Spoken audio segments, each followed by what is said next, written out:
Bonjour à tous, bonjour Marie. Bonjour. Alors Marie, c'est notre première à toutes les 2. C'est le grand Ouais. jour.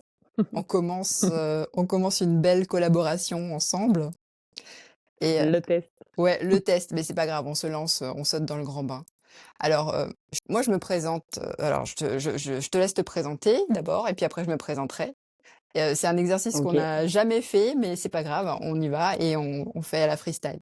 Donc, vas-y, je te On y laisse va. je te laisse te présenter Marie. Bonjour, donc moi je m'appelle Marie. J'accompagne, ceux qui le souhaitent à mettre de la conscience dans leur chemin de vie, à reprendre leurs responsabilités, leur souveraineté et à vivre leur liberté d'être, heu, en plein amour avec eux-mêmes. Donc voilà, je vais intervenir sur, tout un champ de possibilités, dans le cheminement de chacun.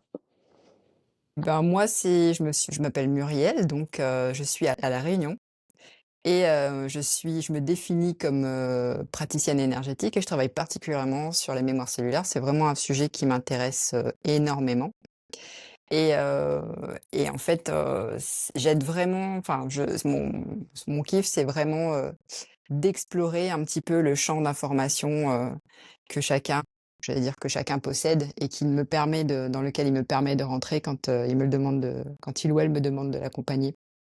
Pour comprendre un petit peu, éventuellement quelles sont les raisons, de certains blocages, de certains schémas répétitifs, qui justement, arrivent souvent à un moment de transition et qu'ils ont vraiment besoin d'aide pour traverser ce moment de transition.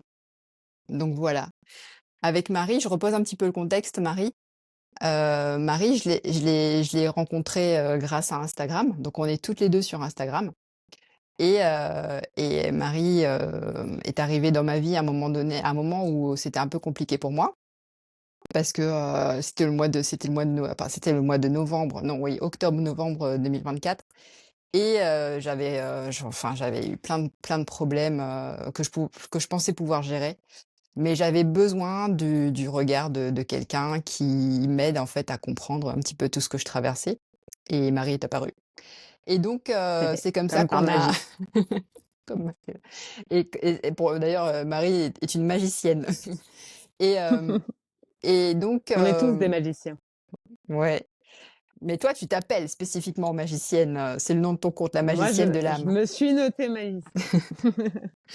et donc juste pour dire que donc tu m'as accompagnée mais la connexion était tellement belle, tellement puissante, tellement fluide qu'en fait, j'ai eu envie de collaborer, de travailler avec toi, de te proposer, en fait, cette série de vidéos sur YouTube sur, les mémoires de guérisseurs parce que c'est quelque chose qui me touche et qui te touche Mmh, aussi. Enfin, en tout cas, nous sommes concernés puisque tout à nous fait. accompagnons toutes les 2 des thérapeutes, moi je dis guérisseur, mais derrière le mot guérisseur, en fait, on peut y mettre beaucoup de choses, hein.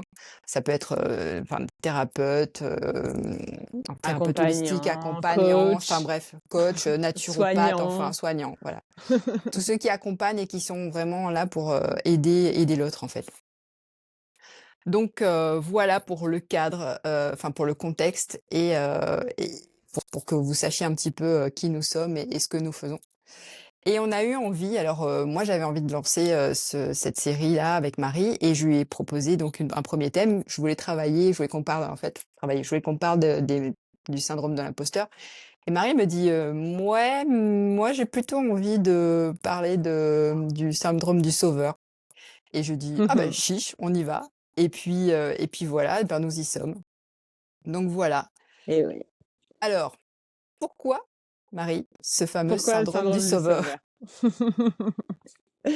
Parce que alors, moi, il faut savoir que la plupart des personnes que j'accompagne sont quand même à un profil assez, défini, on va dire, qui se retrouvent, enfin voilà, les profils se recoupent quand même et c'est beaucoup du coup justement des accompagnants, des gens qui ont le goût, alors pas forcément professionnellement, mais globalement dans leur vie d'accompagner, d'aider l'autre, des gens qui vont être, très à l'écoute, qu'on va venir très naturellement voir, pour se confier, pour raconter ses histoires, avec qui on va très facilement se sentir en confiance et cetera.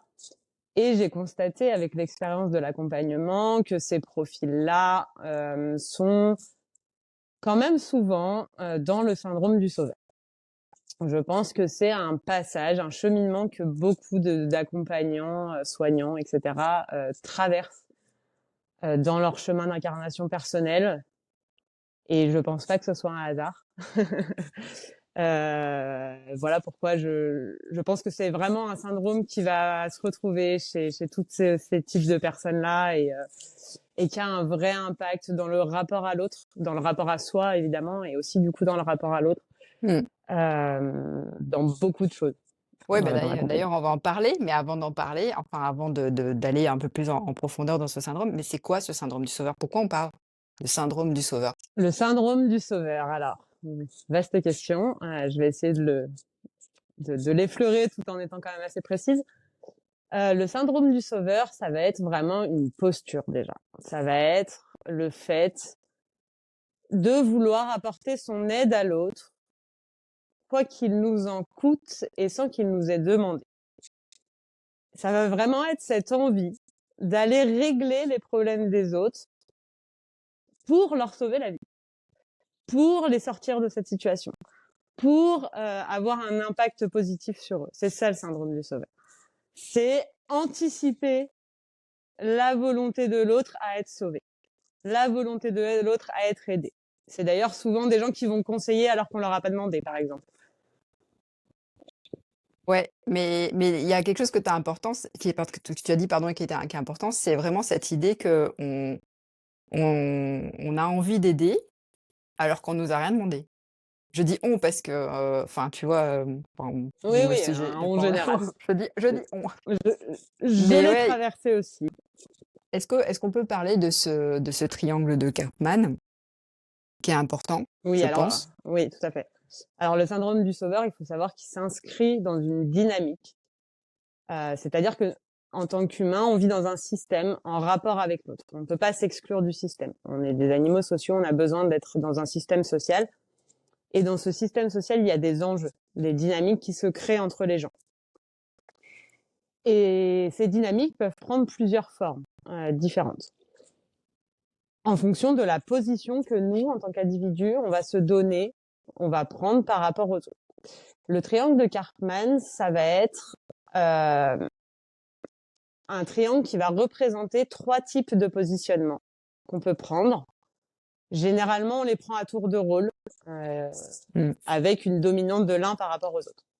Le triangle de Karpman, pardon, pour faire bref, il va y avoir le sauveur, le bourreau et la victime. Et notre posture va tourner de bourreau à victime, de victime à bourreau, de bourreau à sauveur, en fonction des enjeux qu'on va avoir avec les autres. Est-ce que tu peux expliquer En un petit fonction peu, de... enfin, enfin pas concrètement, mais dans le sens où comment on passe d'un, j'allais dire, d'un rôle, parce que c'est un rôle en fait, hein. Comment on passe d'un rôle à l'autre? Alors, donc déjà en fonction des enjeux affectifs, notamment qu'on va avoir des enjeux émotionnels. Pour vous donner un exemple, prenons la relation avec nos parents, par exemple. Euh,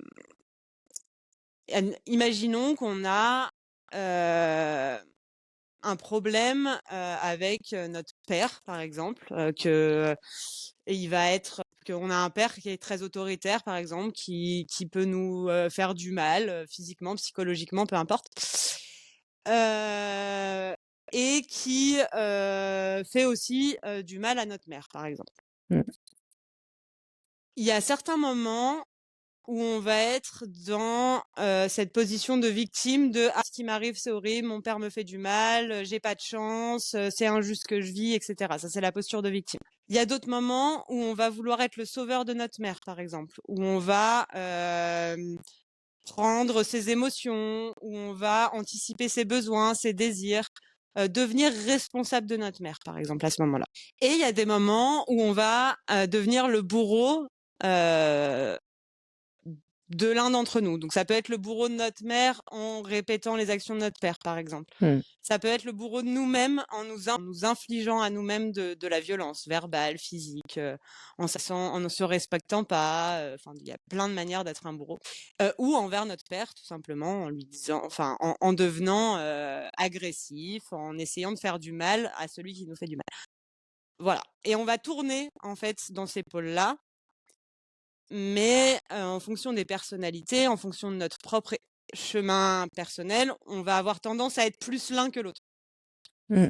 Donc on va dire qu'on va avoir un pourcentage de positionnement, par exemple, dans l'exemple qui nous intéresse, le syndrome du sauveur, où on va être 70 sauveur, 20 victime et 10 bourreau, par exemple.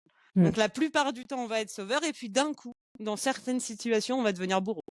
On va se mettre à devenir, violent avec notre partenaire, par exemple. Voilà, on va décharger finalement, tout ce qu'on accumule en tant que sauveur, en devenant le bourreau de quelqu'un, pour équilibrer. En fait, on va essayer de trouver une espèce d'équilibre à l'intérieur de ces 3 rôles, Mmh. ne sachant pas comment en sortir. Ouais. D'ailleurs, on parle de jeu psychologique. Enfin, pour le triangle de Karpman, on dit, enfin, en tout cas, moi, j'ai appris que ça s'appelait, enfin, que c'était caractérisé comme un jeu psychologique, parce que finalement, ce sont des rôles un peu comme des costumes qu'on endosse. On y croit à fond, on y croit à fond quand on y est. Et puis, il faut quand même savoir que l'intention, enfin, on pense que l'intention, elle est bonne, parce qu'on a envie de venir en aide à quelqu'un. Moi, je vais donner un exemple un peu plus. C'est vraiment quand j'ai compris ça, en fait, que j'ai permis de conscientiser des choses, mais c'était dans un exemple très banal. Dans une autre vie, dans une vie qui n'est plus celle que j'ai maintenant. Je vis, enfin, je vivais avec quelqu'un et j'avais envie, sans qu'il me le demande, quoi, sans qu'il me demande quoi que ce soit, j'avais envie de lui faire, enfin voilà, de l'aider à faire quelque chose, c'était la cuisine ou quoi. Mais bon, lui n'étant pas disposé, à recevoir mon aide, il me dit: «Non, non, mais c'est bon, laisse tomber», et puis il se passe un truc où je fais tomber quelque chose et puis il me dit: «Bah, tu vois, je t'avais dit de pas intervenir, je t'avais dit que j'avais pas besoin d'aide». Et là, en fait, moi qui est arrivée avec l'intention de donner enfin voilà, de l'aider, de donner un coup de main, il se passe quelque chose et finalement cette personne que j'avais envie d'aider me crie dessus et devient en fait, quelque chose comme, mon bourreau et moi sa victime. Enfin, tu vois? Tout à fait, C'est tout bête, hein. exactement, c'est un très bon exemple. Mmh. C'est vraiment c'est tout bête. Mais tu vois, en fait, quand j'ai appris ce que c'était, enfin, quand j'ai compris, que c'était vraiment j'allais dire un jeu psychologique et que c'était des rôles, en fait, qu'on endossait, waouh, ça m'a permis de prendre conscience de beaucoup, beaucoup de choses. Mais dans l'accompagnement, quand j'ai débuté, c'était autre chose. C'est-à-dire que quand on commence à en tout cas enfin, je parle de moi, de mon expérience. Quand j'ai commencé en fait à accompagner des gens, il y a un truc, il y a quelque chose que je n'arrivais pas à faire. Je n'arrivais pas à dire non. Je n'arrivais pas à dire: «Je suis désolée, mais je ne peux pas t'aider». J'étais Mmh. persuadée j'étais persuadée, De pouvoir aider tout le monde. ouais, d'avoir la solution à tous les maux, de tout le monde. Ouais. Parce que, voilà, enfin, tu vois, c'était vraiment porté par l'idée Mais que déjà, tu viens de le dire, un mot très important pour moi, je me permets de le relever, je te coupe, excuse-moi, oui, oui. c'est: «J'avais la solution». Mmh. Ce positionnement-là, il est typique du syndrome du sauveur. On a la solution pour personne. C'est pas nous qui avons la solution. Bah, oui. Dès qu'on est dans cette perspective-là, voilà comment on reconnaît le syndrome du sauveur. J'ai la solution pour toi. Ouais et C'est aussi simple que ça. ouais. Mais oui, c'est exactement ça, hein. C'était exactement ça. Enfin, en tout cas, c'était mon état d'esprit à ce moment-là. Ouais, Et alors ce qui m'arrivait, les personnes qui venaient à moi, c'était des personnes avec des problématiques extrêmement lourdes. Je peux pas en parler, mais tu vois, où vraiment en fait, je refusais d'admettre que ce n'était pas de mon aide dont ils avaient besoin, tu vois? mmh. Et ça a été vraiment quand j'ai réussi à le réaliser, à le conscientiser, bah, à la fois ça m'a fait du mal et en même temps ça m'a soulagée. Est-ce que tu sais pourquoi ça te soulageait? Ça m'a soulagée parce que je me suis dit, alors déjà ça m'a fait du mal parce que ça a fait du mal à l'ego.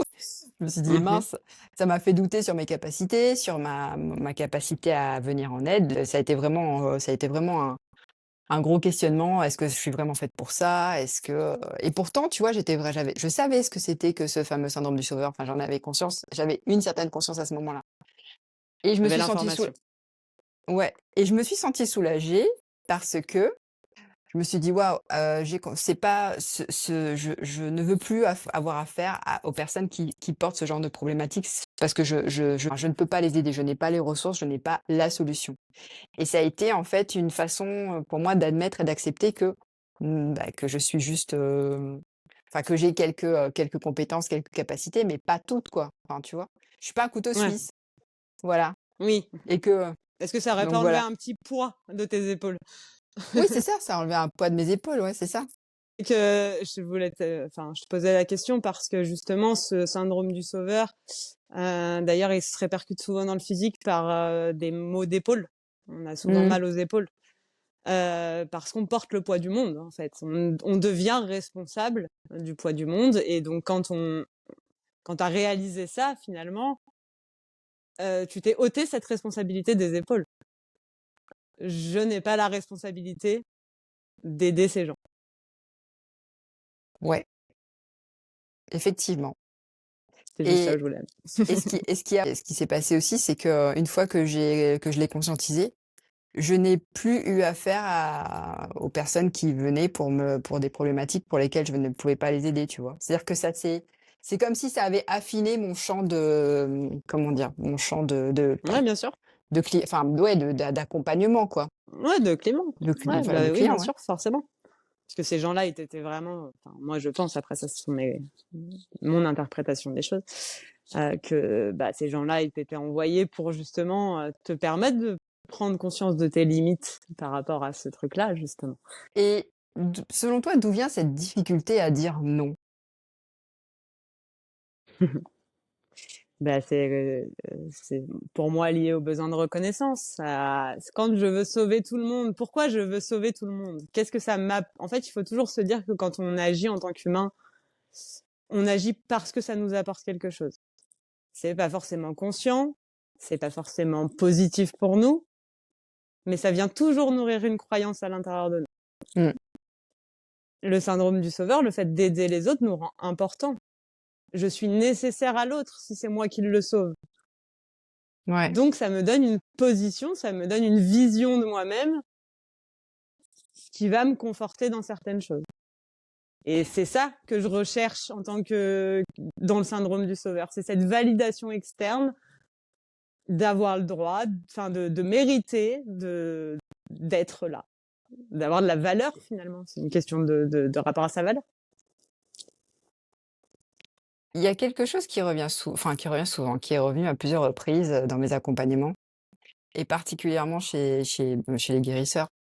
C'est, l'idée que, si je me suis incarnée, c'est parce que je suis venue au service de quelque chose de plus grand. Je suis venue au service. Mmh. Mais, je suis venue au service, mais en même temps, en fait, donc du coup, si je suis venue rendre service, je dois être utile. Je dois me rendre Mais ça veut utile. dire quoi Il y a rendre en fait, qu'est-ce qu'on met derrière ça? Ça veut dire quoi? On peut l'interpréter de plein de manières différentes, ce «je suis venu rendre service». Je suis venu rendre service ne veut pas dire je suis venu sauver le monde. Je suis venu se mettre au service d'eux, pour moi, c'est donner l'accès à ses compétences aux autres. C'est pas les imposer. C'est pas rendre les autres dépendants de ces compétences-là. Se mettre au service d'eux, oui, se mettre au c'est service. pas, imposer à l'autre, c'est pas forcément sauver l'autre. On a tous des compétences. Les mettre au service de l'autre, c'est permettre à l'autre d'y avoir accès. C'est pas imposer à l'autre de s'en servir. C'est pas, euh, voilà, c'est vraiment pas les imposer en fait. C'est la différence. Quand quand on est dans le syndrome du sauveur, quand on se positionne en sauveur, on va imposer à l'autre nos compétences, nos clés personnelles, notre savoir. Notre savoir, il est juste pour nous. Il peut servir aux autres. Donc le diffuser, c'est intéressant. Mais ce que l'autre va en faire, c'est pas de notre ressort à nous. C'est ça, se mettre au service. Quand on donne nos compétences en attendant que l'autre en fasse quelque chose, avec cette attente, il y a une attente derrière dans le syndrome du sauveur. On n'est plus au service Mmh. d'eux, parce qu'on n'est plus au service de soi, en fait. Être au service du monde, ça veut aussi dire être au service de soi. Et quand on est dans le syndrome du sauveur, on est au service de l'autre, mais on n'est pas au service de soi.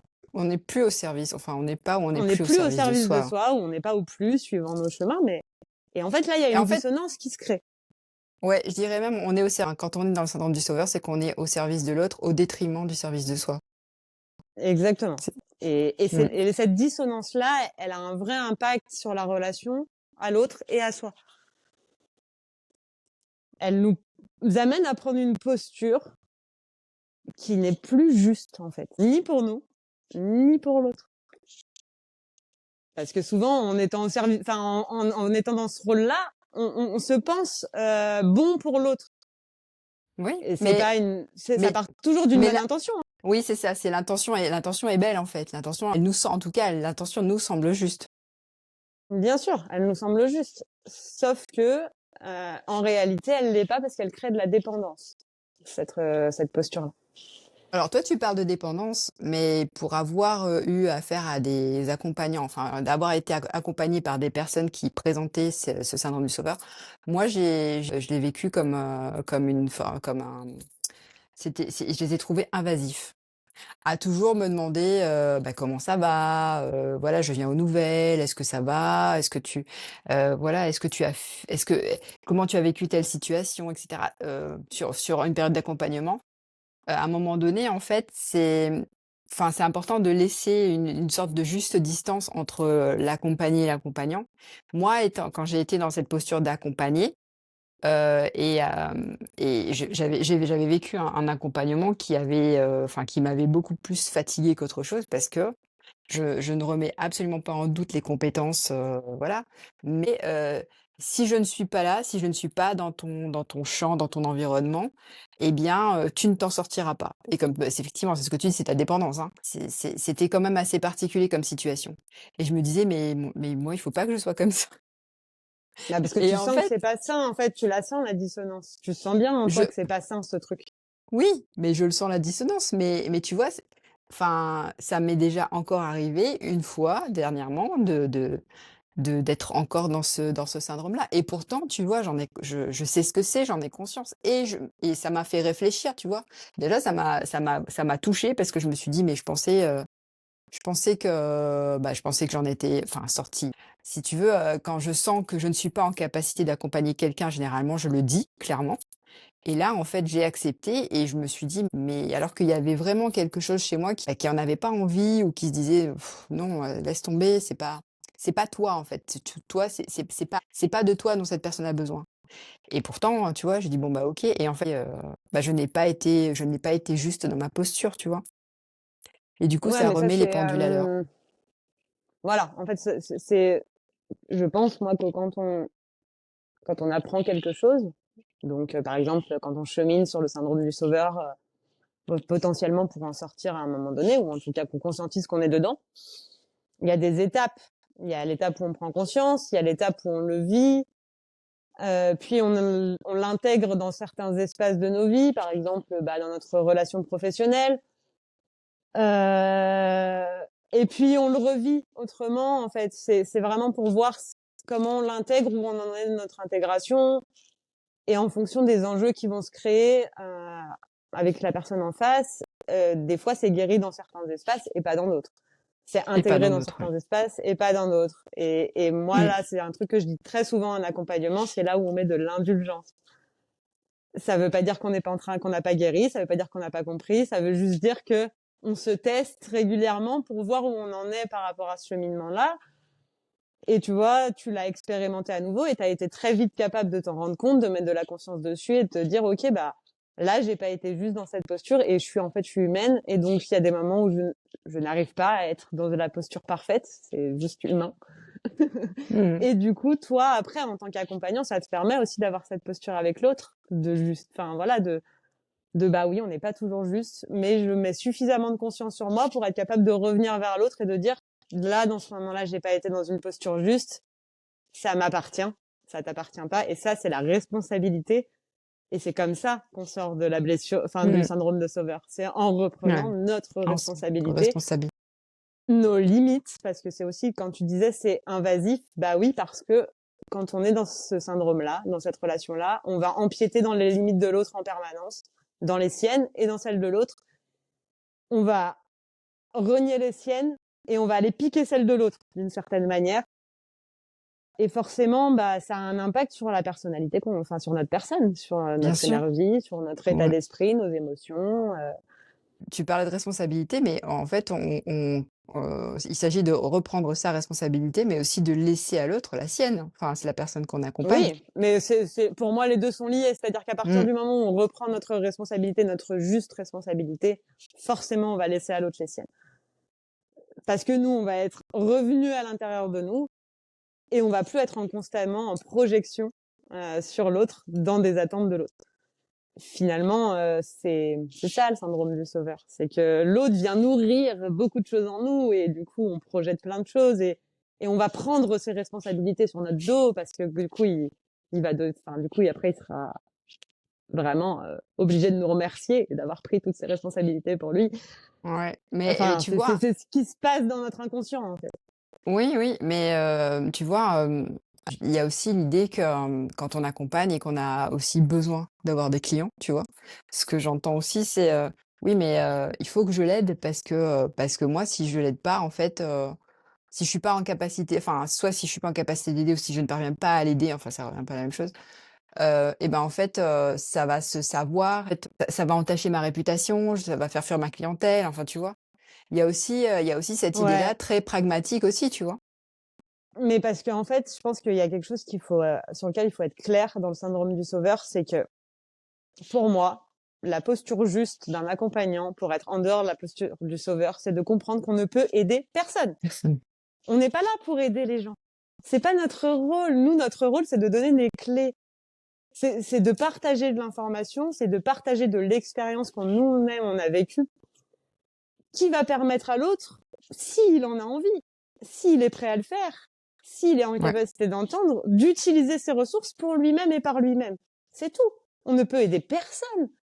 Et en fait, c'est une fois qu'on a vraiment pris conscience de ça, que après, on peut se dire, OK, bah, moi, maintenant, je suis OK pour offrir cette connaissance au monde parce que je sais que peu importe toute la connaissance que j'ai, les clés, mon chemin thérapeutique personnel, enfin, voilà, peu importe tout ce que j'ai accumulé, tout ça, ça n'aidera personne, à part moi-même. Mmh. Sauf si les gens ont envie de s'en servir. Et ça, c'est leur libre arbitre et c'est leur responsabilité. Une fois qu'on a compris ça, on peut prendre n'importe quel client. Puisque c'est pas ce qu'on est capable de leur donner ou pas. Moi, je te donne ce que j'ai, et toi, t'en fais ce que tu veux. Donc, ça peut être des personnes de tous horizons. Après, personnellement, dans mon fonctionnement avec les personnes que j'accompagne, quand je sens qu'une personne ne va pas entendre mes clés parce qu'elles ne sont pas à sa portée d'une manière ou d'une autre, parce qu'on ne raisonne pas sur les mêmes fréquences, je vais préférer dire à cette personne, je ne suis pas la bonne personne pour t'accompagner. Ouais. Mais parce que je pense que il va perdre son temps. Oui, Pas parce que je pense que moi, je suis pas capable de l'aider, en fait. ouais.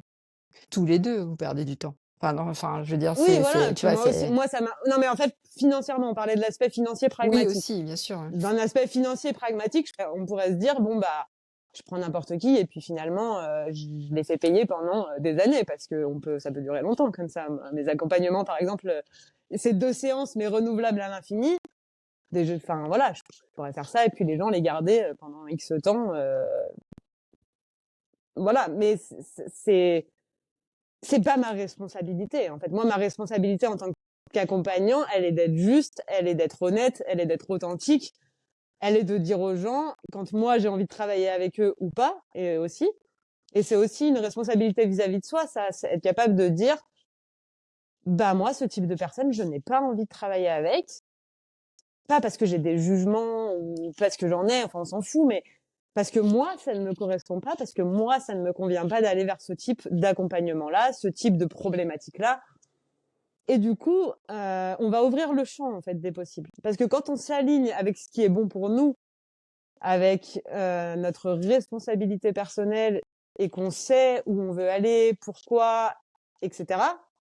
Bah les clients qui sont faits pour nous, ils vont arriver tout seuls.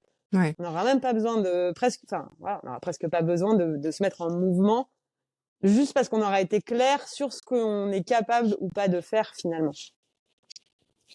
Ouais, ouais, j'entends. Tu vois, Marie, il existe aussi des lignées de guérisseurs. Tu sais, Mmh. il y a des familles, enfin, il y a des lignées comme ça de Ah personnes bah souvent. voilà, qui voilà, dont l'énergie du guérisseur, en fait, se transmet, Et tu vois, il y a quelque chose de l'ordre de si je ne réponds pas à cet appel ou si je ne rentre pas dans ce j'allais dire dans ce moule, je sais pas si le terme est juste, si je ne viens pas justement aider et sauver l'autre, bah, justement, je ne suis pas digne de m'aligner, en fait. Ouais, des Ça, loyautés c'est familiales ce sont inconscientes. ouais, c'est ça. Je sais pas si toi, tu en as rencontré? Enfin, c'est pareil, comme je te disais au début, moi, vraiment, j'ai quand même un cœur de cible qui, même si je le cherche pas, se retrouve. Et Ouais, à vraiment ces mémoires, justement, de guérisseurs, de thérapeutes, de sorcières, d'alchimistes, enfin, etc., de gens qui ont été au service des autres, justement, souvent qui ont été blessés dans ces fonctions-là. Et qui viennent aussi de familles dans lesquelles on retrouve cette cette dynamique dynamique et ces schémas, ouais. d'accompagner l'autre et ces schémas-là, parce que à mon sens, nos mémoires, donc à l'intérieur de nous, il y a des mémoires qui vont nous permettre de cheminer une vie plutôt qu'une autre, qui vont nous permettre de cheminer des expériences plutôt que d'autres. Et ces mémoires, elles prennent leurs racines à la fois dans nos vies antérieures, quand on croit à la réincarnation, Mmh. à la fois dans notre vie de Oui. famille, dans notre lignée familiale chez nos ancêtres, et à la fois dans notre vie à nous. Les trois sont vrais. Et les trois sont souvent concomitantes. Et elles vont se manifester d'une manière ou d'une autre. Et en fait, comme toute mémoire, on va avoir plusieurs étapes pour arriver à la compréhension de c'est quoi être un accompagnant, c'est quoi être un guide vraiment. Mmh. On peut pas savoir la bonne posture du guide quand on n'a pas encore l'expérience. C'est pas possible. Donc il faut faire l'expérience. Et dans ces expériences, il va y avoir tout un panel d'expériences. Il va y avoir le fait d'avoir été un guérisseur traumatisé, un guérisseur qui a été renié. Enfin, il y a des possibilités, il y en a plein. Oui. A Toutes ces après mémoires de juste sorcières. ouais, souvent les guérisseurs portent des mémoires, j'allais dire de traumatisme, de persécution, Voilà, de de dénigrement, persécution, d'humiliation et tout ça, hein. Enfin ça c'est voilà. souvent des gens qui ont, à un moment donné dans leur vie, ont osé mettre leurs dons au service et en le faisant, ils ont été persécutés. Donc, ils ont soit bloqué complètement leurs dons et fait un espèce de serment avec eux-mêmes qu'ils ne s'en serviraient plus jamais. Mmh. Effectivement. Soit effectivement se sont positionnés comme il faut que je montre au monde que j'étais légitime dans ce truc-là. Mmh. Que j'étais légitime à mettre ces compétences-là, que j'ai le droit, enfin que voilà, que j'ai le droit d'être qui je suis, que mes dons ils sont importants, enfin, remettre de la valeur finalement dans quelque chose qui a été dévalorisé à un moment donné. En tout cas, il y a un déséquilibre, enfin souvent il y a du déséquilibre. Pour parvenir à une forme d'équilibre, il y a un déséquilibre, j'allais dire originel. En tout cas, qu'on est venu justement, expérimenter, traverser, transcender dans cette incarnation. Je veux dire cette incarnation Tout à actuelle. fait. Cette incarnation actuelle. On est à un point du chemin dans cette incarnation Exactement. actuelle. Chacun a des niveaux différents. Et notre histoire à nous, c'est de savoir enfin de prendre conscience de là où on en est dans ce cheminement-là, et peut-être de passer à l'étape au-dessus ou pas. Parfois pas. Moi, je crois pas que tout doit être forcément transformé. Voilà, je pense qu'il y a des choses à cheminer plus qu'à transformer. Mmh. Mais c'est vrai que oui, on retrouve toujours ça dans les cheminements de thérapeutes. Et d'ailleurs, en fonction de comment ils se nomment, on peut à peu près savoir, on peut un peu savoir où ils en sont d'ailleurs. Bah, c'est-à-dire que l'appellation qu'on va se Ah donner à oui, nous-mêmes d'accord, OK, l'appellation, de dans dans notre ce d'accord, accompagnement, OK. elle a un sens déjà. Mmh. Et ils sont pas choisis par hasard, ces mots. Ouais, effectivement, Entre ce qu'on accepte d'être et ce qu'on fait réellement. effectivement. Comment on fait pour en sortir en fait? Bah, Ben, on reprend sa responsabilité. oui, alors, tu bien drôle toi. Mais comment on fait pour reprendre sa responsabilité? Concrètement? J'adore dire ça parce que parce que c'est très précis en fait, mais concrètement, bah, alors déjà c'est un petit peu difficile de répondre en quelques mots à ça parce que c'est tout Oui, un bien sûr. cheminement évidemment. Mais déjà moi je conseille souvent d'observer déjà, d'observer dans quelles relations, dans quels enjeux, dans quelle situation on va se positionner en sauveur. Mmh. Parce qu'on le fait pas partout, ou en tout cas on le fait pas de la même manière de partout. Ensuite, aller interroger. Pourquoi j'ai tant besoin de sauver les autres? Quel espace en moi j'ai besoin d'aller sauver? Parce que quand on veut sauver les autres, en général, c'est qu'on veut se sauver soi-même avant tout. Hein. Ouais, souvent, ouais. Il y a toujours, Mais qu'on pense qu'on n'en est pas capable. voilà. Souvent, ouais. C'est quel espace? En fait, l'autre est vraiment un miroir de nous-mêmes. Donc, quand on projette sur l'autre le besoin, enfin la croyance que l'autre a besoin d'être sauvé, c'est qu'en général, nous, on a besoin de l'être, et qu'en fait, on ne se rend pas encore compte que la seule personne qui est capable de nous sauver, c'est nous-mêmes. Et donc, du coup, on va aller chercher des solutions à l'extérieur, et notamment souvent quand on accompagne comme ça à l'intérieur du syndrome du sauveur, nos patients on les appelle souvent nos patients déjà, et ils vont être vraiment des miroirs. Et les personnes qu'on accompagne sont toujours des miroirs. Toujours, oui. Et parce que on est toujours miroirs les uns avec les autres. Mais quand on va être posturé, si je puis le dire comme ça, je sais pas comment on dit, dans le syndrome du sauveur, on va vraiment être en résonance avec les personnes qu'on accompagne, et c'est là où on va pouvoir parler du syndrome du transfert, par exemple. Mmh. Effectivement.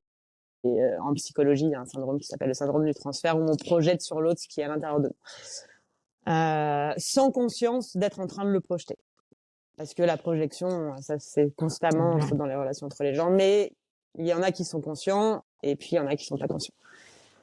Ouais. Donc voilà, mettre déjà de la conscience là-dessus sur comment on va fonctionner, mais pas pour le changer, vraiment pour l'observer, pour se dire ah bah tiens, dans ce moment-là, je fonctionne comme ça. Quand je suis face à cet enjeu-là, je fonctionne comme ça. On peut établir quelques croyances quand même qui montrent, enfin qui peuvent donner des indices qui peuvent aider à comprendre, à identifier si on est dans ce syndrome ou pas. Parce que ça peut, voilà, c'est l'idée que si je n'aide pas, personne ne le fera. Donc on pense que si on n'intervient pas, bah, que la personne va se retrouver toute seule et ne pourra pas s'en sortir. C'est l'idée de ce sentiment en fait de se sentir indispensable et qui est Ouais. souvent lié aussi au manque de confiance et en la capacité des autres, surtout d'abord, mais aussi en soi-même parfois Ouais, c'est aussi. C'est ça? ce truc de contrôle, de contrôler tout ce Ah qui. ouais et par rapport au contrôle, il y a aussi l'idée que justement si je maîtrise pas la situation, si je n'interviens pas, en fait, voilà, tout va se casser la figure quoi, tout va se casser la gueule, tu Ouais, vois? c'est ça. Le monde ne tient pas Le si tien je pas ne n'interviens pas. ouais. Il y a aussi l'idée que, je ne peux pas laisser quelqu'un souffrir si je peux l'aider. Parce que je pense que finalement la souffrance de l'autre, enfin comme si voilà, j'avais une possibilité d'intervenir véritablement sur la souffrance de l'autre. Donc ouais, il y a ça, il y a cette idée-là. Il y a aussi, enfin j'en ai relevé aussi quelques-unes, mais je vais pas toutes les dire. Il y a les besoins des autres passent aussi avant les miens. Ça aussi, ça c'est important. Ça relève aussi voilà, une idée de qu'on est un peu dans le sacrifice aussi quand même un petit peu. Et Mm. puis et Qu'on puis et retrouve puis beaucoup chez les mamans d'ailleurs. oui, aussi c'est vrai. Bah ouais, ouais. Mais de toute façon, on reviendra. Je pense que ça, le Ouais, c'est une schéma de petite cas parenthèse, sacrifice. mais Ouais, mais le sacrifice, on y parce que le reviendra. schéma C'est de aussi très souvent. sacrifice, Ouais. on le retrouve beaucoup dans la maternité notamment. Et puis il y a aussi l'idée que si je dis non, je suis égoïste. Parce Mm. que voilà, c'est Ah, l'idée de l'égoïsme, c'est une grande question aussi. Mmh. Ouais, ouais, ouais. C'est quoi être égoïste? C'est On quoi en être parlera égoïste? peut-être un jour. Je pense qu'on en parlera, ouais. Si on continue à cheminer ensemble et je le souhaite vivement, donc j'espère qu'on en Ah, parlera. Ça fait, bientôt ouais. 45 minutes qu'on est ensemble. Si tu devais, donner un petit mot pour terminer un petit peu cette intervention ensemble, tu dirais quoi? Je sais pas. Qu'est-ce qu'on a besoin d'entendre sur ce sujet? Que déjà, rien n'est figé. Donc c'est pas parce qu'aujourd'hui on est dans la posture, dans le syndrome du sauveur on y sera toujours. Oui, Euh, il n'y a pas de culpabilité à avoir de prendre cette posture-là aussi, parce que des fois, quand on se rend compte qu'on fonctionnait dans le syndrome du sauveur, on se met à éprouver de la culpabilité de pas avoir eu le bon positionnement, par exemple, notamment, je pense, dans le domaine professionnel. Est-ce que j'ai été un bon thérapeute en étant dans ce syndrome-là? Ça n'empêche pas forcément d'être un bon thérapeute, parce qu'on peut être très pertinent tout en étant dans le syndrome du sauveur. En revanche, ça peut être compliqué à gérer au quotidien. Moi, je pense à tous ces gens qui me disent mais quand j'accompagne les gens, je suis épuisée, je suis vidée, ça me touche trop, c'est compliqué. Bah tout ça, c'est lié au syndrome du sauveur en l'occurrence, mmh, souvent. Donc voilà, ça fait pas de vous des mauvais thérapeutes, des mauvais accompagnants, ou ça veut pas dire que tout est à refaire, à revoir. Ça veut juste dire que peut-être on a besoin de prendre conscience que nous aussi on est important, et que c'est pas en se donnant de l'importance à nous-mêmes que on va enlever celle des autres, en fait, tout simplement, ouais, ou que les autres, en ouais, ouais, prenant leur importance, vont nous enlever la nôtre. Enfin voilà, c'est vraiment un ouais. cheminement vers l'amour de soi, je pense, sortir du syndrome du sauveur. Enfin, sortir du triangle de Cartman en règle générale. J'allais dire, aider les autres est certainement noble, hein. Enfin, j'aime beaucoup ce mot, c'est noble d'aider, de vouloir aider les autres, mais s'aider, se sauver soi-même, en fait, de toute façon, c'est essentiel. On ne peut pas venir en aide à l'autre si on n'est pas Donc ouais, capable c'est ça. de se sauver soi-même. Voilà. Et en fait, encore une fois, on peut, je crois qu'on peut pas aider l'autre. Ce qu'on peut faire, c'est aimer l'autre, par contre. Aimer l'autre et en l'aimant, lui permettre de s'aider lui-même. C'est plus ça. Mais pour arriver à faire ça, il faut d'abord arriver à s'aimer soi, en fait. Exactement. Et c'est ça le cheminement, je pense, avant tout. Mmh. Après, on peut offrir cet amour aux autres et par là même les accompagner et leur offrir notre guidance et les laisser être dans leurs responsabilités avec tout ça. Très bien. Bah, écoute, merci Voilà. Marie pour ces mots. Merci Bah, pour, merci à toi, ce moment c'était passé ensemble. chouette. Et Merci alors à ceux qui nous en écouteront. la formule consacrée, c'est, n'hésitez pas à cliquer sur la petite cloche pour vous abonner. Ouais. On se retrouvera dans un prochain épisode, mais voilà, j'espère que ça vous a plu et que ça vous a éclairé aussi. Voilà, c'est modeste, mais voilà, c'est le but. En tout cas, merci beaucoup. Bonne C'est fin de journée, authentique en tout Marie, cas. et à très bientôt. Au revoir. Merci. Salut.